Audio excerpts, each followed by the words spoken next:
Step number 4, develop a trading plan. Of course, after natin matutunan ang basics sa forex trading, and then meron na rin tayong broker para makapag-trade, kailangan din natin ng trading plan para kahit paano tumagal tayo sa industry na ito.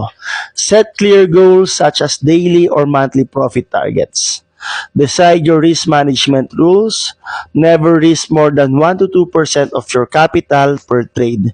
Kadalasan ito yung mga payo para sa mga beginner. Of course, kung ano yung kaya mong i-risk, mag-stick ka lang muna doon. Yung para hindi ka nervyos pag masyado mataas yung risk mo. Okay? Start small lang muna tayo. Yung risk tolerance mo, depende rin yan kung anong klaseng tao ka. Kung aggressive ka ba o conservative ka. Okay?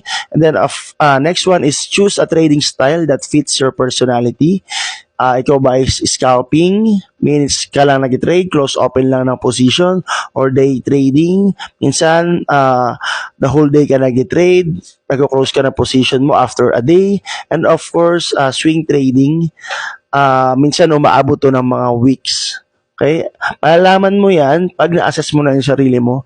Pag may mga open positions ka na trade, kung minsan ba is makakatulog ka na may open position, or depende rin yan sa lifestyle. For example, ikaw ba ay nag-work?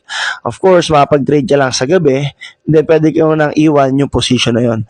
So, ito is depende sa personality mo bilang tao. That is step number 4.